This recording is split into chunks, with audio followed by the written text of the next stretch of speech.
So let's rewind 3 years back. I get a phone call from Justin Bieber.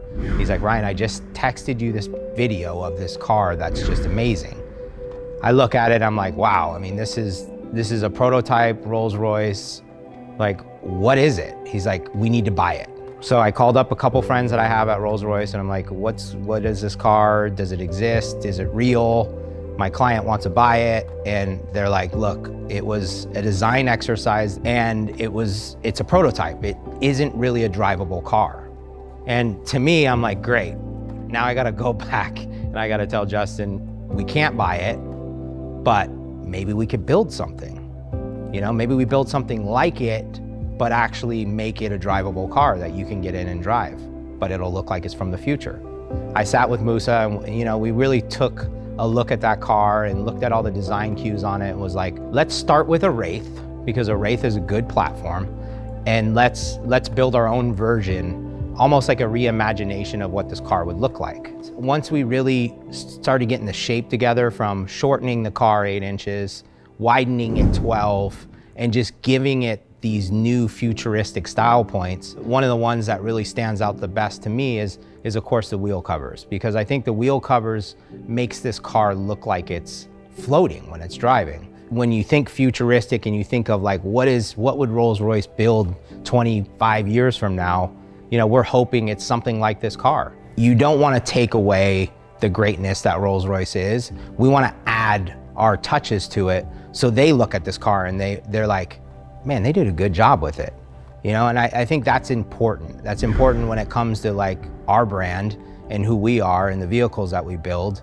And of course, our customer first. And it's, you're living that world where it's a tough balance. But I think ultimately, once that design was finished and we looked at it, we're like, this is it. This is what it is. And we started building it. So I scanned the passenger side of the vehicle, complete exterior, and then I mirrored it and I meshed it to the driver's side. So now I have the complete exterior body with all the panels assembled. And then I just finished scanning with the body panels removed. So I'll do the same thing for these pieces. I'll mirror it to the driver's side, and I have a couple of points over there that I'll mesh up with and make sure everything meshes together nicely. So from here, with the exterior scan, I'll hand this off to the guys over here at West Coast, and they'll give it to their designer, and then they can start meshing whatever their rendering is in with this. So they can essentially design off of this data.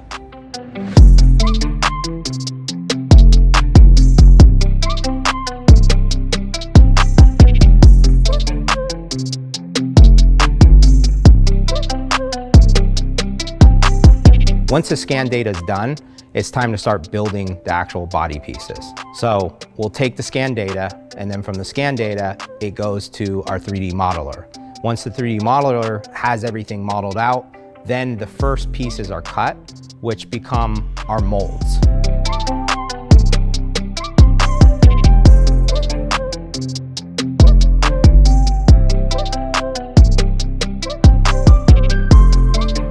We'll pull out the molds, we'll get the part, and then we test fit the part, and we modify the part and attach the part to the vehicle to make sure the fitment and everything is perfect. Once that long process is done, and as I say it, it's like, oh, it sounds easy, but it's like, those were months of fitting, fitment, trimming, making brackets that don't exist, you know, cutting the car up, and then still thinking in your mind, you gotta make all these pieces still work and all these computers still talk to each other. So those were all those challenges that people didn't see behind the scenes, you know? And it's like, once you get that done and that body is mounted onto that car, then it goes into the body shop. You know, they have months and months and hundreds of hours of just body work in this car to get the shape and the lines perfect. So we picked the two-tone color, which was a gloss silver and then a matte gray, to kind of give it that, you know, we didn't want to over highlight this car.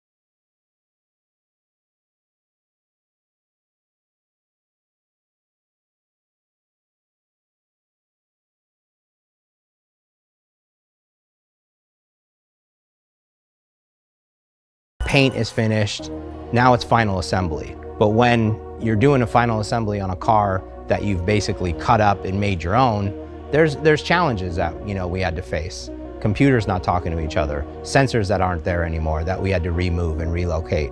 That's those challenges that the guys in the shop love, because this is something they've never done before, so we got to figure it out. Okay, so right now, the factory has LED lights, and we're trying to tie into the LED light circuit and add our own LED lights. That ultimately makes who we are. West Coast Customs is always pushing that envelope of doing stuff that doesn't exist. And I think this is a perfect example of that.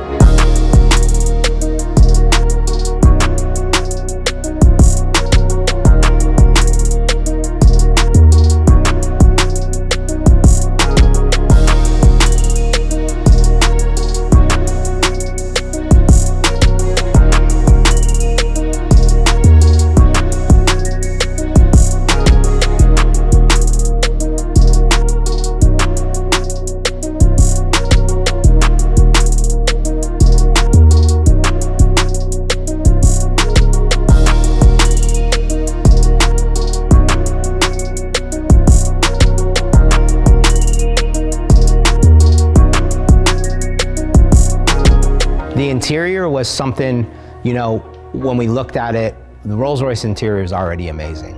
So what more can we do to enhance it, to just make it match this car? We started with doing the two-tone leather, so it matched the exterior. We added a bunch of highlights from the speaker box in the trunk, to the amp rack, to the custom door panel pieces that we made. There was just a lot of intricate little touches that I think really gives this car that special feeling when you open the door. You're like, oh, this is a Rolls Royce, but it's a little bit different. And then of course, build the amazing sound system. For a client like this, it's gotta sound like he's in the studio. If he's playing one of his new records, he wants to hear what it would sound like in the studio, and that's what we built him. We built this amazing system in it from JL Audio, from all their components, and then it was like, that's the final piece. 3 years in the making and we're almost there. This thing is insane. It's probably the biggest project I've ever been a part of, at least in the automotive world. Doing the final finishing touches right now. I've been driving this thing at 4 in the morning so nobody can see it. It's still dark out, nobody's snapping pictures. Some of the things that we're finishing up at this point are the audio. We just fine-tuned all the audio and the amplifiers and the DSP. It sounds amazing. We have to top off the coolant, bleed the radiator so there's no bubbles or air in the system. Need to add a little bit of windshield washer fluid to the reservoir. Little stuff, man. Like, we're right at the end. So get these things crossed off the list, drive it one last time, and get it out of here. I present to you the Uriel.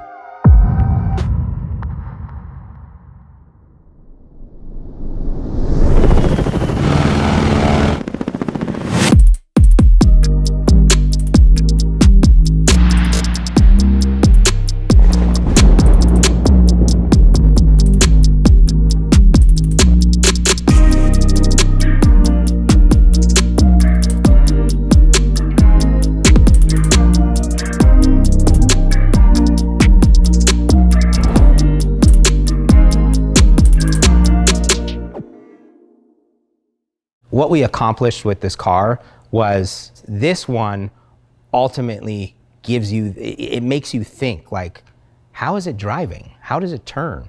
Is it floating? Is it hovering? And you see the internet now of like people asking all these questions. And I think it's just, we got everybody's attention. We're still here. We're building amazing cars. And this is just the beginning of what we're getting into. Wow. Oh my goodness. What the? What? Oh my God. What? What? Oh my goodness. What? 3 years, Jay. 3 years. This was our dream, right? You're gonna make me cry. You happy? How does it open?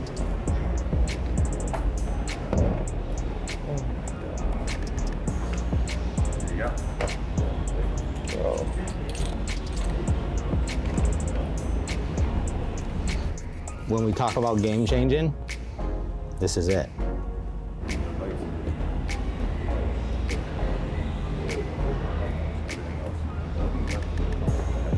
Like it looks, when it's driving, it looks like it's floating.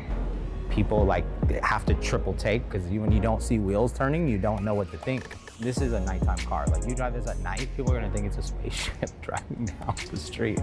The audio in this, just like you like it, just like the studio, you can play anything in here and it's... Wow. Wow. Wow. This guy, yeah. Amplifiers are all built in DSPs, time alignment, the whole deal. And it sounds incredible. You have to play it for them because the sound is not even anything you would expect to ever hear out of a car. You can crank it all the way up to 100%. It's not going to distort, it's not going to blow any speakers, it's just get in and enjoy it, have fun. The wheel covers is so sweet. So sick. It's everything. I want to take it for a drive.